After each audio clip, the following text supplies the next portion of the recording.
Good afternoon, everyone. This is Anthony with BBSN, and just wanted to provide a real quick development update to Glory Days Boxing. And I just returned home with the latest card prototypes. And in this update segment, we are going to cover traits, as well as introduce some of our fictional fighters, and also confirm some of our upcoming fights. And as you can also see, I got the referees finally printed out on cardstock.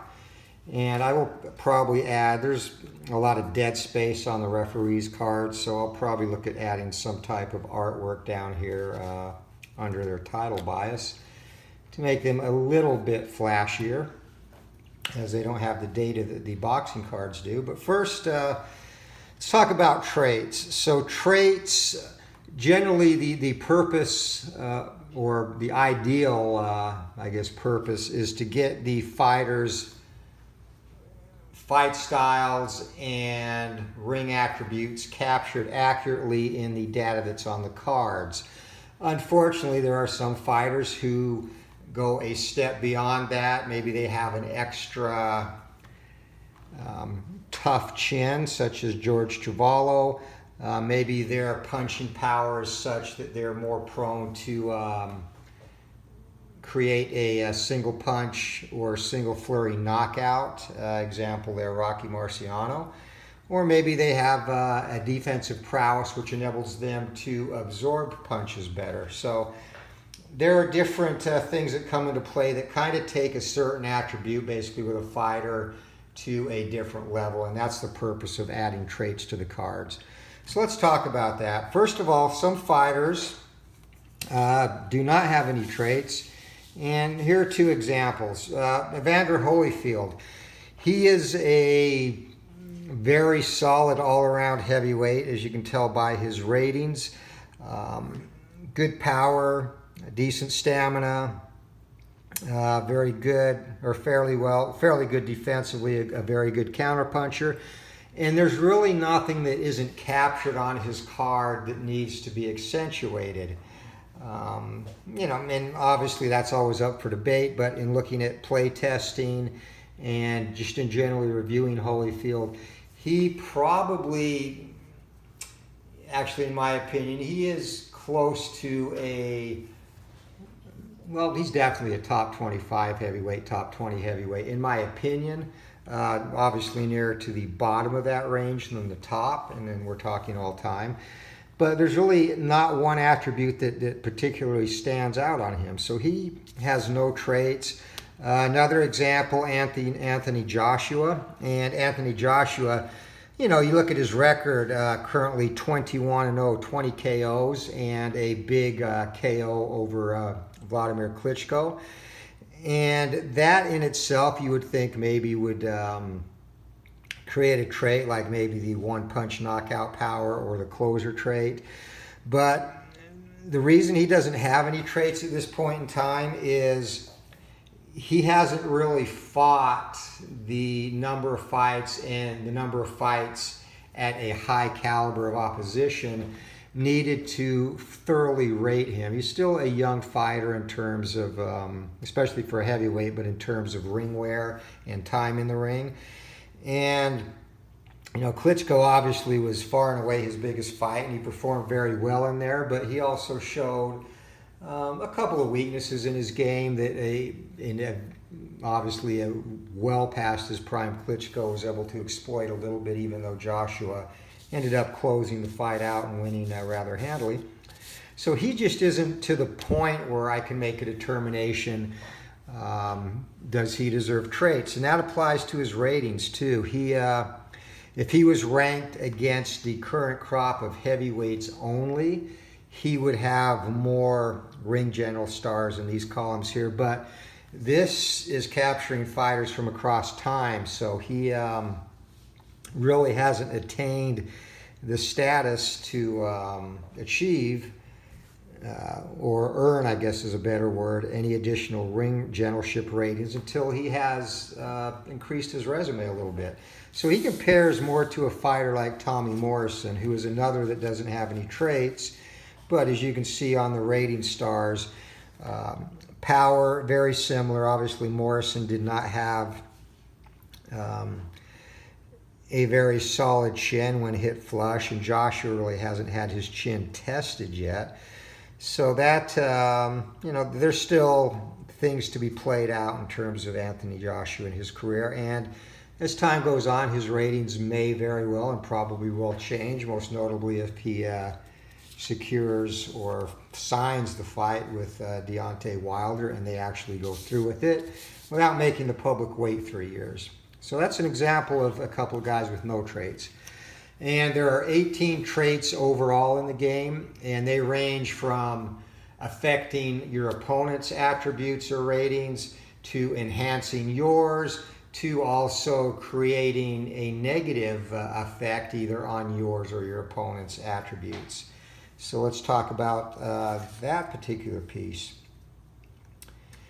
So affecting an opponent's stats or attributes. Tony Galento, dirty tricks is his trait, and anytime he commits a foul, it reduces opponent's stamina by an extra 5 points, in addition to the punch damage. And the reason for that is some fighters are very adroit at when they're working in and doing their roughhouse or brawling, mauling tactics, getting away with subtle things that the referee might not notice, or when he does go low, going low with authority that, and if you've ever been hit low, you know that does take your wind quite readily away.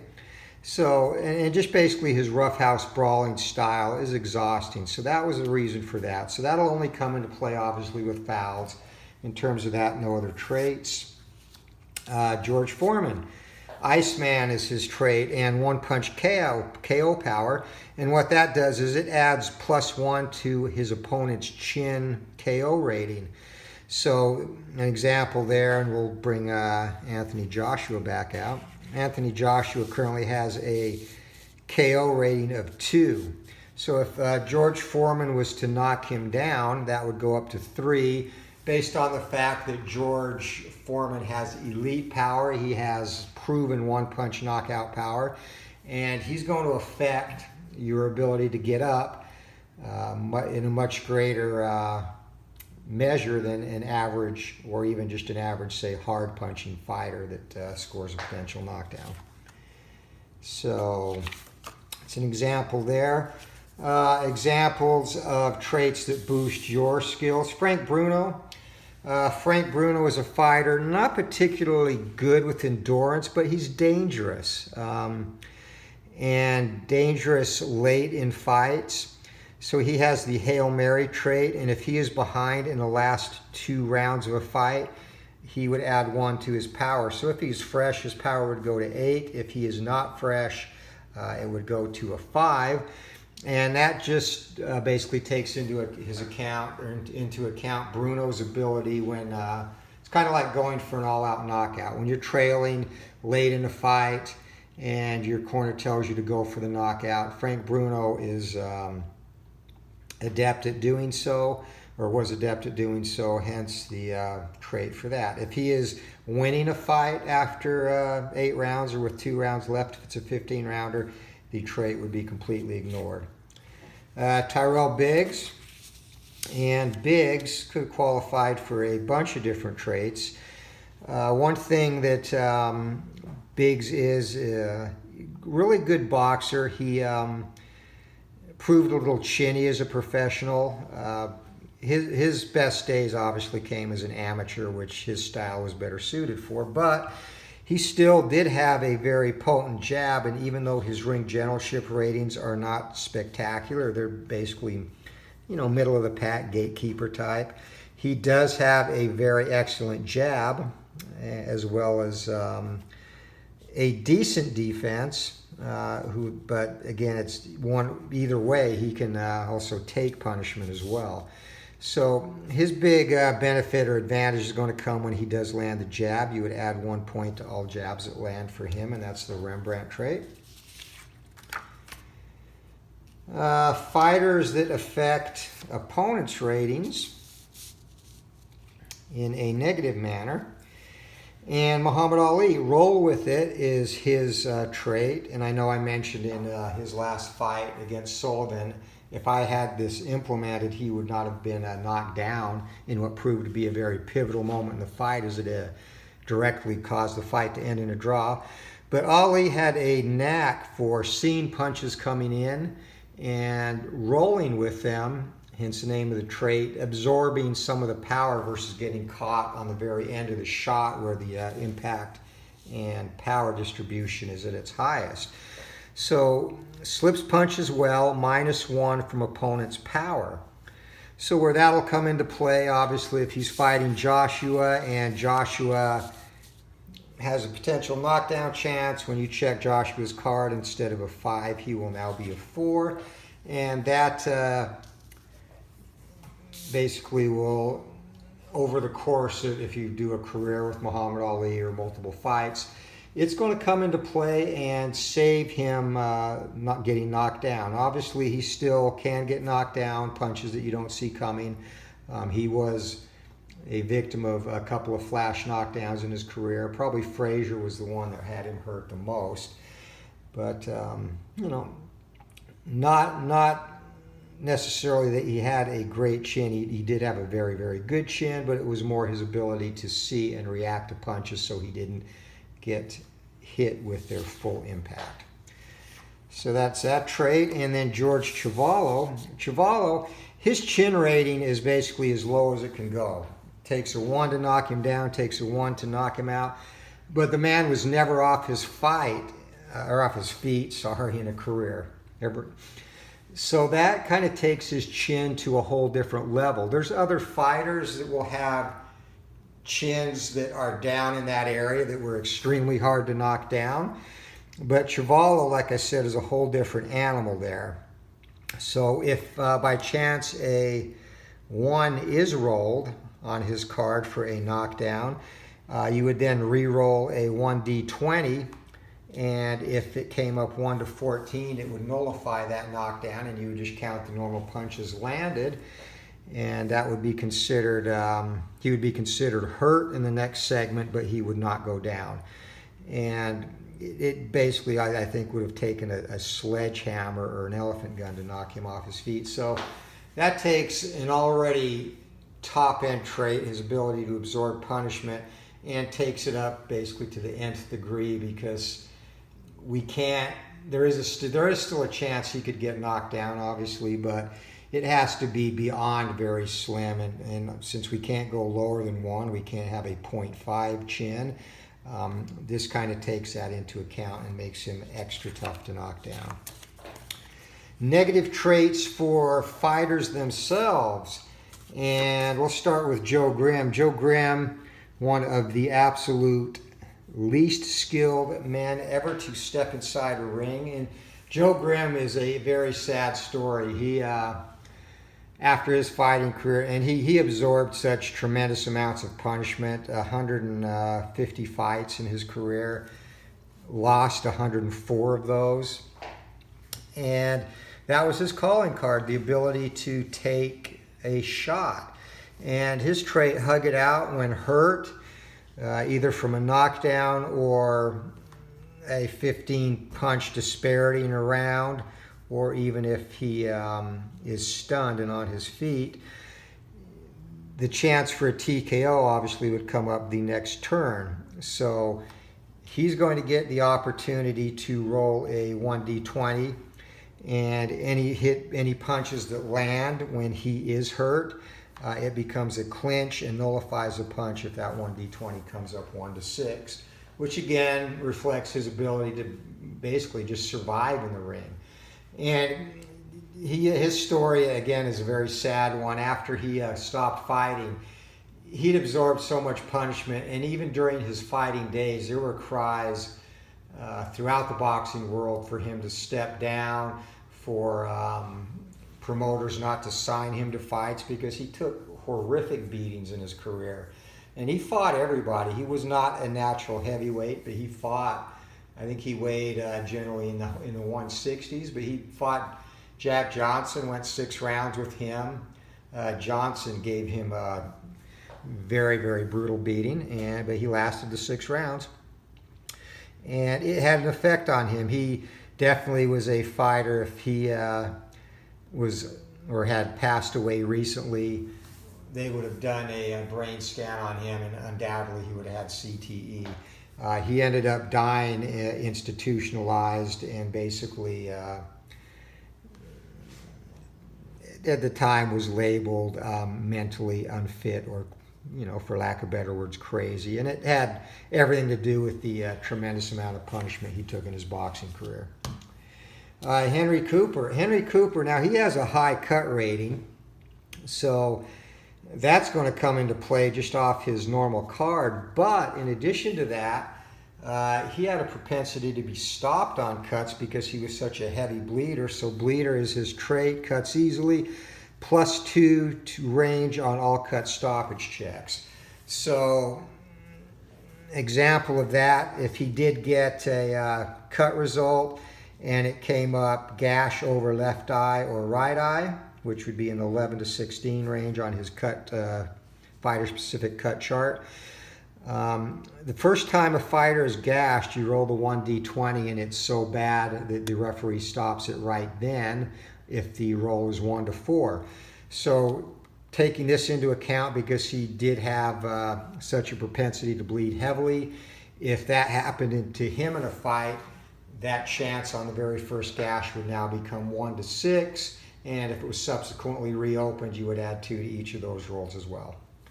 So that's really a brief overview of traits. And again, there are 18 in the game at this point. There possibly could be 1 or 2 more added, but I think for the most part, I've captured everything that might come into play that might be considered an extraordinary circumstance for a fighter. So with that, let's talk about our fictional fighters, and I'm going to introduce you to 4 of them right now. And again, fictional fighters will not be included in the initial release of the game because there is some more, basically more development with them, because I intend for them to be a living universe where additional card sets are released, showing fighters as they progress. Young fighters reach prime. Prime fighters get towards the end of their career and eventually retire. So they also have traits and all the other ratings, and they also have an additional piece to their card, which is a personality attribute, which affects what can happen outside of the ring. And Magic Marvin Cage, he is the current Glory Days boxing middleweight champion with a stellar record you see there. And these fighters all, to some degree, and I shouldn't say all, but a lot of them, you can directly relate to real life fighters. Obviously a very popular and very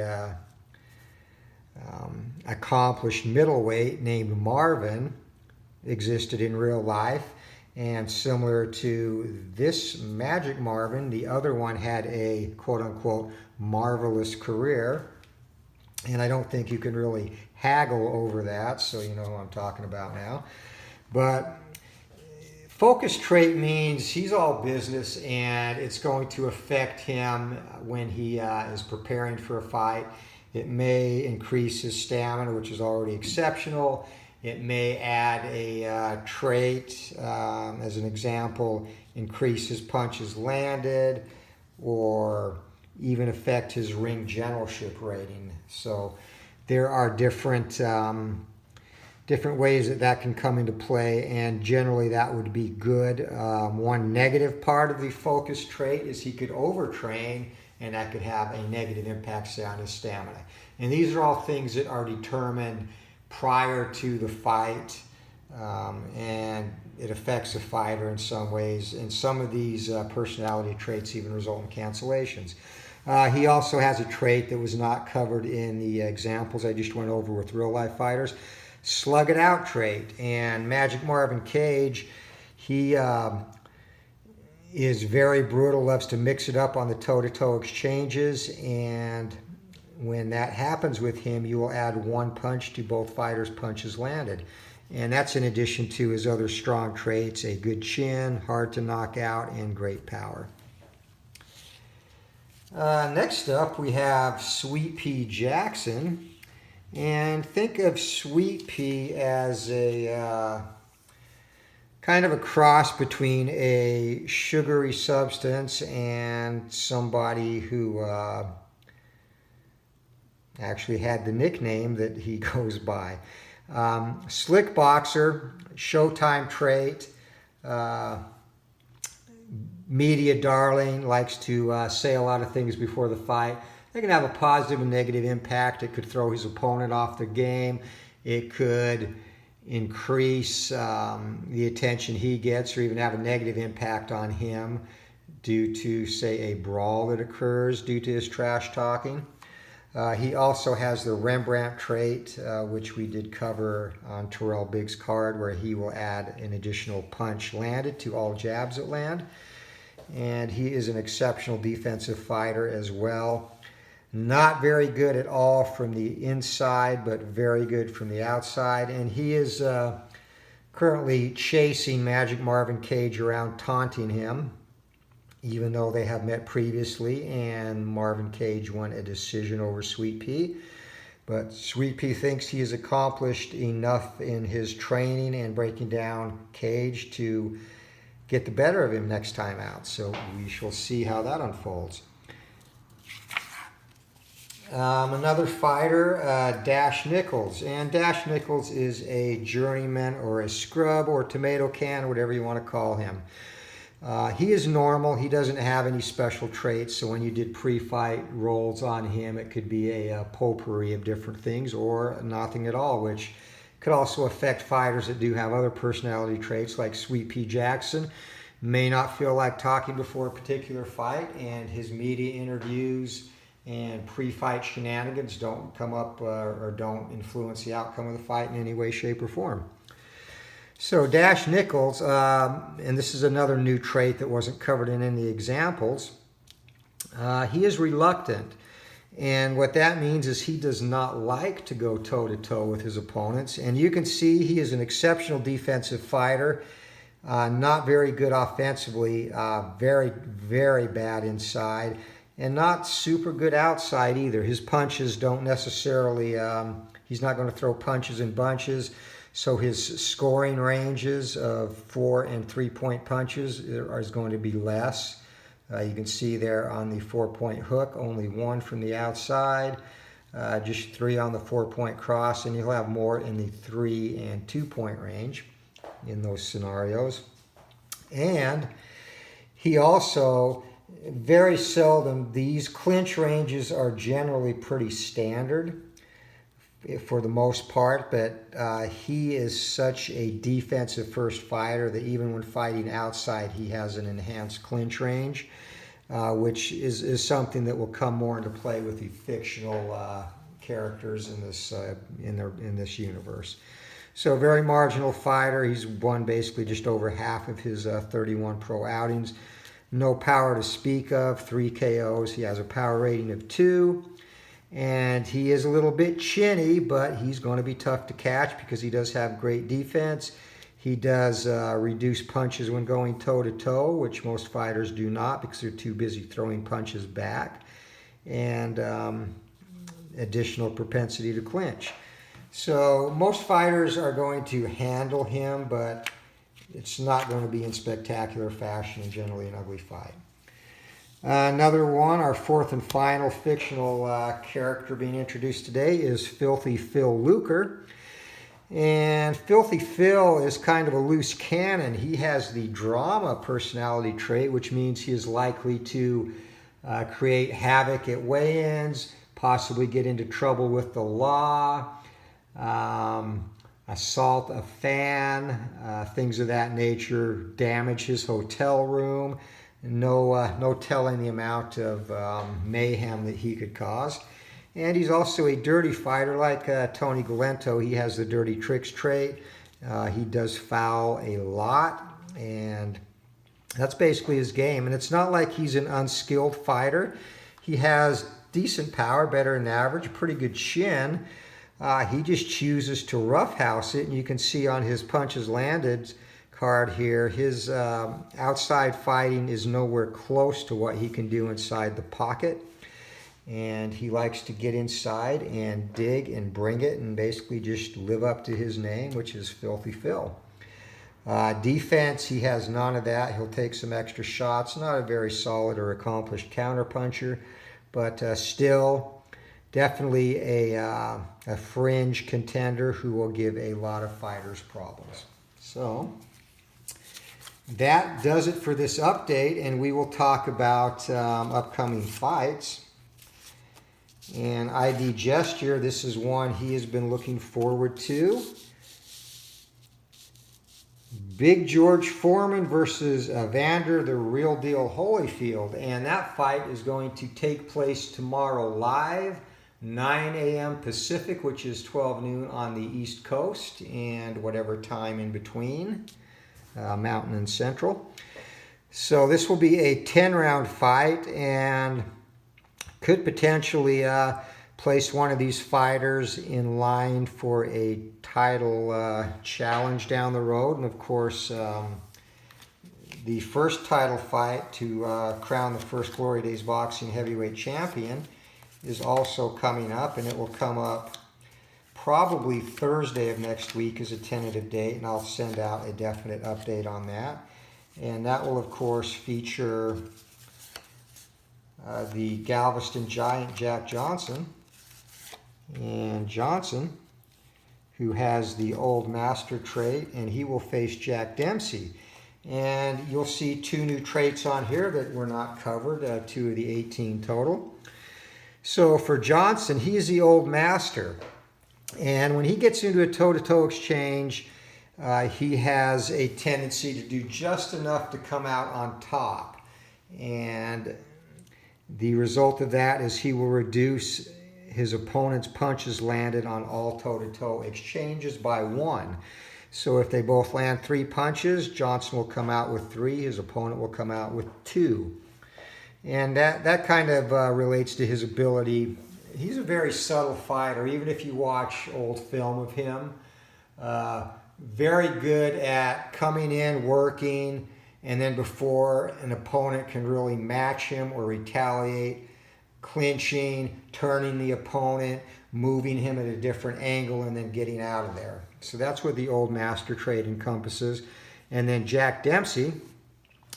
Dempsey has the closer trait. He is a great finisher, +1 to opponent's will rating, which is their TKO resistance check, and +2 if hurt. So where that would come into play if during this title fight at any point in time, Dempsey gets 15 points ahead, or if he scores a potential knockdown and Johnson doesn't go down but rolls a 6, he would be hurt on his chin check.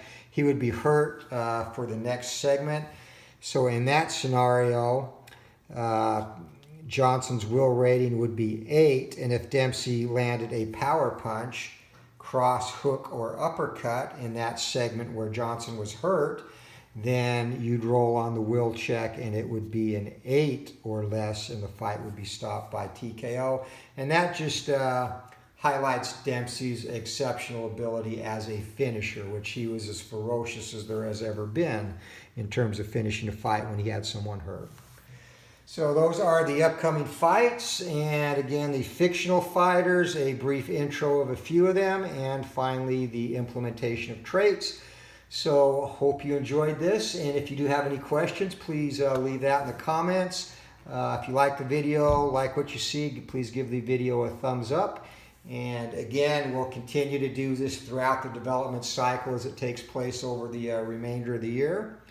And appreciate you watching, and until tomorrow, when we get in the ring with George Foreman and Evander Holyfield, keep rolling for the knockout, and have a good day, everyone.